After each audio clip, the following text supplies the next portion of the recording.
Divorce ಆದ್ಮೇಲೆ ನಿಮ್ಮ ಜೀವನದಲ್ಲಿ ಏನೆಲ್ಲ ಬದಲಾಗಿದೆ? ಮಾನಸಿಕ ನೆಮ್ಮದಿ ಆಗಿರ್ಬೋದು ಅಥವಾ ಒತ್ತಡಗಳೇನಾದ್ರೂ ಇದೆಯಾ ಅಂತ? ಇಲ್ಲ, ಇವಾಗ ಒತ್ತಡದಿಂದ ಹೊರಗಡೆ ಬರ್ಲಿಕ್ಕೆ ಡಿವೋರ್ಸ್ ಆಗಿರೋದು. ಸರಿ, ಒತ್ತಡ ಇಲ್ಲ, ಇವಾಗ ಆರಾಮಾಗಿದ್ದೀವಿ. ತುಂಬಾ ಜನಕ್ಕೆ ತುಂಬಾ ತರದ ಕನ್ಫ್ಯೂಷನ್ಸ್ ಇದೆ ಚಂದನ್ ಶೆಟ್ಟಿ ಅವರು ಇವತ್ತಿಗೂ. ಯಾಕೆ ಅವ್ರು ಡಿವೋರ್ಸ್ ಆದ್ರು? ನೀವು ಪ್ರೆಸ್ ಮೀಟ್ ಕರೆದ್ರಿ, ಪ್ರೆಸ್ ಕಾನ್ಫರೆನ್ಸ್ ಅಲ್ಲಿ ನಿಮ್ಮ ಒಪಿನಿಯನ್ ಹೇಳಿದ್ರಿ. ಅದ ನಿಖರವಾಗಿರುವಂತ ಒಂದು ಕಾರಣನೂ ಇವತ್ತು ಗೊತ್ತಿಲ್ಲ. ಒಂದಿಷ್ಟು ಜನ ಇವತ್ತು ಚಂದನ್ ಶೆಟ್ಟಿ ಅವರ ಇಂಟರ್ವ್ಯೂ ಮಾಡಕ್ ಹೋಗ್ತಿದೀನಿ ಅಂದಾಗ ನಿಜವಾದ ರೀಸನ್ ಏನು ಅಂತ ಕೇಳು ಅಂತ ಹೇಳಿದ್ರು. ನಿಜವಾದ ರೀಸನ್ ನಾನು ಹೇಳಿದ್ದು, ಅದನ್ನ ಅದ್ರಲ್ಲಿ ಇನ್ನೇನು ಮತ್ತೆ ನಿಜವಾದ ರೀಸನ್ ಏನಿಲ್ಲ. ಇನ್ಕಂಪ್ಯಾಟಿಬಿಲಿಟಿ ಅಷ್ಟೇ, ಹೊಂದಾಣಿಕೆ ಆಗ್ಲಿಲ್ಲ. ಆಗುತ್ತೆ ಅಂತ ತುಂಬಾ ಪ್ರಯತ್ನ ಪಟ್ಟೆ, ಅವ್ರ ಕಡೆಯಿಂದನೂ ಪ್ರಯತ್ನ ಪಟ್ರು. ಸೊ ಎಲ್ಲೋ ಒಂದ್ ಕಡೆ ಆಗಿಲ್ಲ. ಮನಸ್ಸಿಗೆ ಖುಷಿ ಇಲ್ದಲೆ ಒಟ್ಟಿಗೆ ಇರೋದು ಏಕೆ ಅಂತ ಹೇಳಿ ದೂರ ಆಗಿರೋದಷ್ಟೇ. ಆ ಒಂದು ಅಂದ್ರೆ ನಿಮ್ಮ ನಡುವೆ ಅಂಡರ್ಸ್ಟ್ಯಾಂಡಿಂಗ್ ಇಲ್ಲದ್ದು ಈ ಸೋಷಿಯಲ್ ಮೀಡಿಯಾ ಕಾರಣನ ಅನ್ನುವಂಥ? ಇಲ್ಲ, ಅವ್ರೇನ್ ಕಾರಣ. ಮೂರನೇ ವ್ಯಕ್ತಿ ಮಾತು ಕಟ್ಕೊಂಡು ಕೆಲಸ ಮಾಡುವಂತ ವ್ಯಕ್ತಿ ನಾನಲ್ಲ. ಯಾರೋ ಹೇಳ್ಬಿಟ್ರು, ಇವರು ಕಿವಿಗೇನೋ ಬಂದು ಊದ್ಬಿಟ್ಟಿದ್ದಾರೆ, ಅದಕ್ಕೆ ಅವನಿಗೆ ಮಾಡ್ಬಿಟ್ಟ, ಆದಿಲ್ಲ. ನನ್ಗೆ ವೈಯಕ್ತಿಕವಾಗಿ ನನಗೆ ಕೆಲವೊಂದಷ್ಟು ವಿಚಾರಗಳು ಸರಿ ಬರ್ಲಿಲ್ಲ. ಅವ್ರಿಗೂ ಅದೇ ರೀತಿ ಆಗಿರ್ಬೋದೇನೋ. ಸೊ ಅವ್ರಿಗೂ ಸರಿ ಬಂದಿಲ್ಲ. ಮೇ ಬಿ ನನ್ನಲ್ಲಿ ಏನೋ ಅವ್ರಿಗೆ ಕಡಿಮೆ ಕೊರತೆಗಳು ಕಾಣಿಸಿರ್ಬೋದು. ನನ್ನ ಕಡೆಯಿಂದ ಏನೋ ಆಗ್ಬೇಕಿತ್ತು, ಆಗಿಲ್ಲ. ಸೊ ಅವ್ರ ಕಡೆಯಿಂದನೂ ನಮ್ಗೇನೋ ಆಗ್ಬೇಕಾಗಿತ್ತು, ಅದಾಗಿಲ್ಲ. So this is what the reason ಅಷ್ಟೇ, ಇನ್ನೇನಿಲ್ಲ. ತುಂಬಾ ಜನ ಅಂದ್ರು. ಅಂದ್ರೆ ನಿಮ್ಮ ಪ್ರಕಾರ ಎಕ್ಸ್ಪೆಕ್ಟೇಷನ್ಸ್ ಇತ್ತು? ಎಕ್ಸ್ಪೆಕ್ಟೇಷನ್ಸ್ ಹೌದು, ಖಂಡಿತ. ಯಾವ ತರ ಎಕ್ಸ್ಪೆಕ್ಟೇಷನ್ಸ್ ಗಳು ಇತ್ತು ಅಂತ? ಅಂದ್ರೆ ಇದು ಕ್ಲಾರಿಟಿಗೋಸ್ಕರ ಅಷ್ಟೇ. ಯಾಕಂದ್ರೆ ನೀವು ಡಿವೋರ್ಸ್ ಅಂದ್ರೆ ಕೋರ್ಟಿಂದ ಹೊರಗಡೆ ಬರ್ಬೇಕಾದ್ರೂ ಕೂಡ ಕೈ ಹಿಡ್ಕೊಂಡೆ ಹೊರಗಡೆ ಬಂದ್ರಿ. ಇದೆಲ್ಲ ನೋಡುವಾಗ ಒಂದಿಷ್ಟು ಗೊಂದಲಗಳಿರುತ್ತೆ. ಡಿವೋರ್ಸ್ ಅಂದ ತಕ್ಷಣ ಯಾರು ಒಟ್ಟಿಗೆ ಬರಲ್ಲ, ಇದು ಮಾಮೂಲಿ ಆಗಿರುವಂತ ಒಂದು ಪದ್ಧತಿ ಅಂತ ಹೇಳ್ಬೋದು. ಕರೆಕ್ಟ್. ಏನ್ ಗೊತ್ತಾ, ಸೀರಿಯಸ್ ಆಗಿ ಹೇಳ್ಬೇಕು ಅಂತ ಹೇಳಿದ್ರೆ, ಡಿವೋರ್ಸ್ ಅನ್ನೋ ವಿಚಾರ ಇರೋದೇನೆ ಖುಷಿಯಿಂದ ಆಗುವಂತದಲ್ಲ. ಅದು ತುಂಬಾ ಕಷ್ಟ. ಅಂಡ್ ಏನು ರಿಯಲ್ ಡಿವೋರ್ಸ್ ಆಗ್ಬೇಕಾದ್ರೆ ಫೈಟ್ಸ್ ಆಗಿರ್ಬೋದು, ಇನ್ನೊಂದಾಗಿರ್ಬೋದು, ಎಲ್ಲ ಕೂಡಿ ಅದಾಗಿರುತ್ತೆ. ಎಂಡ್ ಆಫ್ ದ ಡೇ ನಾನು ಏನ್ ಹೇಳಕ್ ಹೊರಟೆ ಅಂತ ಹೇಳಿದ್ರೆ, ಡಿವೋರ್ಸ್ ಅಂದ ತಕ್ಷಣ ಇಷ್ಟು ವರ್ಷ ಮತ್ತೆ 4 ವರ್ಷ ನಾವು ಒಟ್ಟಿಗೆ ಇದ್ದಿದ್ದೆಲ್ಲ ಏನ್ ಮತ್ತೆ ಅದೆಲ್ಲ ವೇಸ್ಟ್. ಅದು ಡಿವೋರ್ಸ್ ಅಂದ ತಕ್ಷಣ ನಿನ್ ದಾರಿ ನಿನಗೆ, ನನ್ನ ದಾರಿ ನನಗೆ.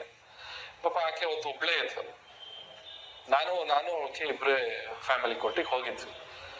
ಇವಾಗ ಡಿವೋರ್ಸ್ ಆದ ತಕ್ಷಣ ನಾನು ಒಬ್ನೇ ಹೋಗಿದ್ದಿದ್ರೆ ಆಕೆನ ಯಾರು ಕರ್ಕೊಂಡು ಹೋಗ್ಬೇಕಾಗಿತ್ತು?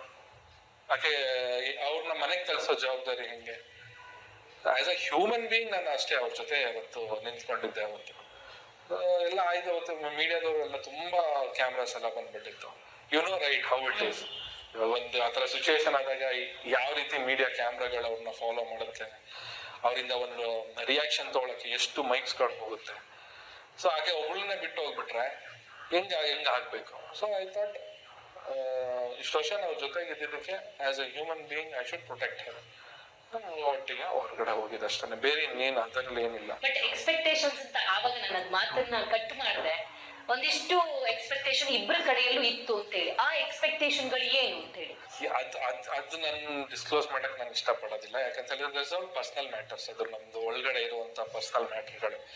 ಅಂದ್ರೆ ಅದು ನಮ್ಮಿಬ್ರು ಮಧ್ಯದಲ್ಲೇ ಉಳಿದು ಹೋಗ್ಬಿಡ್ಲಿ, ಅದನ್ನ ಮತ್ತೆ ಪಬ್ಲಿಕ್ ಅಲ್ಲಿ ಹೇಳಕ್ ಇಷ್ಟಪಡೋದಿಲ್ಲ. ಬಿಕಾಸ್ ಮೇ ಬಿ ಅದನ್ನ ಡಿಸ್ಕ್ಲೋಸ್ ಮಾಡಿದ್ರೆ ಎಲ್ಲೋ ಒಂದ್ ಕಡೆ ಒಪಿನಿಯನ್ ಫಾರ್ಮ್ಗಳಾಗ್ಬಿಡುತ್ತೆ, ನಮ್ಮ ಮೇಲಾಗ್ಲಿ ಅವ್ರ ಮೇಲಾಗ್ಲಿ. ಸುಮ್ಮನೆ ಒಪಿನಿಯನ್ಗಳು ಫಾರ್ಮ್, ಆ ಒಪಿನಿಯನ್ ಫಾರ್ಮ್ ಆಗೋದು ಬೇಡ. She has also very bright future. ಅವರು ಒಳ್ಳೆ ಆರ್ಟಿಸ್ಟ್, ಚೆನ್ನಾಗಿ ಜೀವನನ ಕಟ್ಕೊಂಡಿದ್ದಾರೆ ಇಷ್ಟು ವರ್ಷ. ಆಕೆ ಏನೋ ಶೋಗಳು, ಟಿವಿ ಶೋಗಳನ್ನ ಮಾಡ್ಕೊಂಡು ಇವತ್ತು ಅವರು ಒಂದು ಸ್ಥಾನಮಾನಕ್ಕೆ ಬಂದಿದ್ದಾರೆ. I don't want to damage anybody's ಅವ್ರ ಪರ್ಸನಲ್ ಲೈಫ್ನ ನಾನು ಯಾವತ್ತೂ ಹರ್ಟ್ ಮಾಡಕ್ ಇಷ್ಟಪಡಲ್ಲ. ಸರ್, ನಾರ್ಮಲ್ ಆಗಿ ಗಂಡ ಹೆಂಡತಿಯ ಸಂಬಂಧ ಹಳಸಿ ಹೋಗಕ್ಕೆ ಮುಂಚೆ ಎಲ್ಲ ಮೂರನೇ ವ್ಯಕ್ತಿ ಕಾರಣ ಆಗ್ತಾ ಇದ್ರು ಅಂತೇಳಿ, ಅದು ಇವತ್ತಿಗೂ ಕೆಲವೊಂದು ಸಂದರ್ಭಗಳಲ್ಲಿ ಆಗತ್ತೆ. ಅದನ್ನ ಬಿಟ್ಟು ಅದೇ ಕಾರಣನೇ, ಮೂರನೇ ವ್ಯಕ್ತಿನೇ ಕಾರಣನೇ ಆಗೋದು. ಫ್ಯಾಮಿಲಿ ಒಂದು ಒಡೆದೋಗುತ್ತೆ ಅಂದ್ರೆ ಮೂರನೇ ವ್ಯಕ್ತಿನೇ ಕಾರಣ ಆಗ್ತಾರೆ. ಸೊ ಆ ವ್ಯಕ್ತಿ ಯಾರು ಏನು ಅಂತ ನಮಗೂ ಯಾರಿಗೂ ಗೊತ್ತಿರೋದಿಲ್ಲ. ಮೇ ಬಿ ಆ ವ್ಯಕ್ತಿ ನಮ್ಮ ಒಳಗಡೆನೇನೂ ಇರ್ಬೋದು, ಆ ಮೂರನೇ ವ್ಯಕ್ತಿ.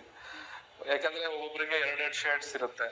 ಒಬ್ರು ಒಂದ್ ವಿಚಾರನ ಮುಂದೆ ಒಂಥರ ಮಾತಾಡ್ತಾರೆ, ಹಿಂದೆ ಒಂಥರ ಮಾತಾಡ್ತಾರೆ. ಆ ವ್ಯಕ್ತಿಗೆ ಎರಡೆರಡು ವ್ಯಕ್ತಿತ್ವಗಳು ಇರುತ್ತೆ. So quite common. ಈ ಸೋಷಿಯಲ್ ಮೀಡಿಯಾದಕ್ಕೆ ಒಂದು ಪರ್ಟಿಕ್ಯುಲರ್ ಇಂಥದ್ದೇ ಕಾನೂನು ಬರಬೇಕು ಅನ್ನೋದನ್ನ ಮಾತು ಕೇಳಿ ಬರ್ತಾ ಇದೆ. ಇದು ಅದ್ರ ಬಗ್ಗೆ ನಿಮ್ಮ ಒಪಿನಿಯನ್ ಏನು? ಖಂಡಿತ ಬರಬೇಕು, 100% ಬರಲೇಬೇಕು. ಯಾಕಂತ ಹೇಳಿದ್ರೆ ಅದು ಒಂದು ಲೂಪ್ ಹೋಲ್ ತರ ಆಗ್ಬಿಟ್ಟಿದೆ ನಮ್ಮ ಸೊಸೈಟಿಲಿ ಇವಾಗ. ಅದನ್ನ ಹ್ಯಾಂಡಲ್ ಮಾಡಕ್ಕೆ ನಮ್ಮ ಗೌರ್ಮೆಂಟ್ ಆಫ್ ಇಂಡಿಯಾ ಡೆಫಿನೆಟ್ಲಿ ಅದಕ್ಕೆ ಸ್ಟ್ಯಾಂಡ್ ತಗೊಳ್ಳೇಬೇಕು. ಇವಾಗ ಹೇಗೆ ಟಿಕ್ಟಾಕ್ನ ಬ್ಯಾನ್ ಮಾಡಿಬಿಟ್ರು, ಅದು ನಮ್ಮ ಸಮಾಜಕ್ಕೆ ಒಂದು ಮಾರಕ ಅಂತ ಗೊತ್ತಾಯ್ತು. ಟಿಕ್ಟಾಕ್ನ ಬ್ಯಾನ್ ಮಾಡಿದ್ರು, ಚೈನೀಸ್ ಆ್ಯಪ್ ಅಂತ ಹೇಳ್ಬಿಟ್ಟು ಅದನ್ನ ಬ್ಯಾನ್ ಮಾಡಿದ್ರು. ಇವಾಗ ಇನ್ಸ್ಟಾಗ್ರಾಮ್ ಅಲ್ಲಿ ಬಾಯಿಗೆ ಬಂದಂಗೆ ಮೆಸೇಜ್ಗಳು ಮಾಡ್ತಾರೆ, ಬಾಯಿಗೆ ಬಂದಂಗೆಲ್ಲ ಕಮೆಂಟ್ಗಳು ಮಾಡ್ತಾರೆ, ಅಬ್ಯೂಸಿವ್ ಕಮೆಂಟ್ ಮಾಡ್ತಾರೆ. That's very bad. Freedom of speech ಅಲ್ಲ ಅದು. ಫ್ರೀಡಮ್ ಆಫ್ ಸ್ಪೀಚ್ ಅಂದ್ರೆ ಅದಕ್ಕೆ ಅರ್ಥ ಇವರು ಬಾಯಿಗೆ ಬಂದಂಗೆ ಅಶ್ಲೀಲವಾಗಿ ಮೆಸೇಜ್ಗಳು ಮಾಡೋದಲ್ಲ. ಸೊ ಅದಕ್ಕೆ ಕಡಿವಾಣ ಹಾಕ್ಲೇಬೇಕು. ಇದನ್ನ ತುಂಬಾ ಸೀರಿಯಸ್ ಆಗಿ ತಗೊಬೇಕು. ಅದಕ್ಕೆ ನಾವು ತುಂಬಾ ಡಿಸ್ಕಸ್ ಮಾಡಿದ್ದೆ ನಾನು ಇನ್ನೊಂದಷ್ಟು ಜನ ನನ್ನ ಸೆಲೆಬ್ರಿಟಿ ಫ್ರೆಂಡ್ಸ್ಗಳ ಜೊತೆ. ಇವಾಗ ಒಬ್ಬ ಇನ್ಸ್ಟಾಗ್ರಾಮ್ ಐಡಿ ಓಪನ್ ಮಾಡ್ಬೇಕು ಅಂತ ಹೇಳಿದ್ರೆ ವಿತ್ ಇಸ್ ಆಧಾರ್ ಕಾರ್ಡ್ ಇದ್ರೆ ಮಾತ್ರ ಅವ್ನ ಇನ್ಸ್ಟಾಗ್ರಾಮ್ ಐಡಿ ಓಪನ್ ಮಾಡ್ಬೋದು ಅನ್ನೋ ರೂಲ್ಸ್ ತಂದ್ಬಿಟ್ರೆ ಎಲ್ಲ ಸಾಲ್ವ್ ಆಗ್ಬಿಡುತ್ತೆ. ಸೊ ನಾನು ಈ ಮಾತು ಯಾಕೆ ಕೇಳ್ತಾ ಇದ್ದೀನಿ ಅಂದ್ರೆ 4 ವರ್ಷ ಒಳ್ಳೆ ಸಂಸಾರ ಮಾಡಿದ್ರಿ, ಇವತ್ತು ಫ್ರೆಂಡ್ಸ್ ಆಗಿ ಕೂಡ ಕಂಟಿನ್ಯೂ ಆಗ್ತೀರಾ ಮುಂದಿನ ದಿವಸಗಳಲ್ಲಿ? ಫ್ರೆಂಡ್ಶಿಪ್ ಅನ್ನೋದು ಆತರ ಪ್ರೊಫೆಷನಲಿ ವಿ ಆರ್ ಫ್ರೆಂಡ್ಸ್ ಅಷ್ಟೇನೆ, ನಾಟ್ ಫ್ರೆಂಡ್ಸ್. ಓಕೆ. ಬಟ್ ನಿಮಗೆ ಯಾವತ್ತಾದ್ರೂ ಅನ್ಸಿದ್ಯಾ ಚೆನ್ನಾಗಿರ್ಬೇಕಾದ್ರೆ ನಾನು ಈ ತರ ಒಂದು ತಪ್ಪು ಮಾಡಿದ್ದೀನಿ ಅಥವಾ ಅವರು ಒಂದು ತಪ್ಪು ಮಾಡಿದ್ದಾರೆ ಅನ್ನೋದು ನಿಮಗೆ ಇವತ್ತೇನಾದ್ರೂ ಕಾಡ್ತಾ ಇದೆಯಾ? ಇಲ್ಲ, ಯಾವ ಆ ತರದ್ದು ಯಾವುದೇ ಇಲ್ಲ. ಯಾವ್ದಿಲ್ಲ ತಪ್ಪುಗಳಿಗೆ. ಅದೇನ್ ತಪ್ಪಂತ ಏನಿಲ್ಲ, ಅದು ಅವ್ರವ್ರ ಲೈಫಲ್ಲಿ ಕೆಲವೊಂದು ಸಿಚುವೇಶನ್ಗಳು ಬಂದಿರುತ್ತೆ. ಅವಾಗ ಆತರ ನಡ್ಕೊಂಡಿರ್ಬೋದು ನಾವು ಪ್ರಾಬಬ್ಲಿ. ಸೊ ತಪ್ಪು ಮಾಡೋದು ಸಹಜ ಕಣೋ, ತಿದ್ದಿ ನಡೆಯೋನೆ ಮನೋಜ ಕಣೋ. ಚಂದನ್ ಶೆಟ್ಟಿ ಅವರ ಮುಂದೆ ಕೌಟುಂಬಿಕ ನಿರ್ಧಾರಗಳೇನು ಅಂತ ಹೇಳಿ? ಕೌಟುಂಬಿಕ ನಿರ್ಧಾರ ಇವಾಗ ಸದ್ಯದ ಮಟ್ಟಿಗೆ ನನ್ಗೆ ಯಾವುದೇ ರೀತಿಯಾದಂತ ಆಲೋಚನೆಗಳಿಲ್ಲ. ಅಂಡ್ ಮೋರ್ ಓವರ್ ನಾನು ತುಂಬಾ ಆ ಝೋನಿಂದ ಹೊರಗಡೆ ಬಂದಿದ್ದೀನಿ. ಅಂಡ್ ಅದರಿಂದ ನಾನು ಇನ್ನೂ ತಿಳಿ ಆಗ್ಬೇಕು ಮನ್ಸು ಅಂತ ಹೇಳಿದ್ರೆ it will take lot of time. ಇವಾಗ ಯಾರನ್ನ ನಾನು ನಂಬಬೇಕು, ಯಾರನ್ನ ನಂಬಾರ್ದು ಅನ್ನೋದು ಕನ್ಫ್ಯೂಷನ್ ಅಲ್ಲಿ ಇದ್ದೀನಿ ನಾನು ಇವಾಗ. ಸೊ ಅದಕ್ಕೋಸ್ಕರ ಇವಾಗ ಸದ್ಯಕ್ಕೆ ಅದು ಯಾವುದು ಬೇಡ, ಅದ್ರ ಬಗ್ಗೆ ಕಾನ್ಸಂಟ್ರೇಷನ್ ಮಾಡೋದು ನನಗೆ ಇವಾಗ ಅವಶ್ಯಕತೆ ಇಲ್ಲ. ಸಿನಿಮಾ ಮಾಡಿದ್ದೀನಿ, ವಿದ್ಯಾರ್ಥಿನಿಗಳ 19ಕ್ಕೆ ರಿಲೀಸ್ ಆಗ್ತಿದೆ, ಜುಲೈ 19. ನನ್ನ ಭವಿಷ್ಯ ಏನು ಅಂತ 19ನೇ ತಾರೀಕು ಗೊತ್ತಾಗುತ್ತೆ ನನಗೆ.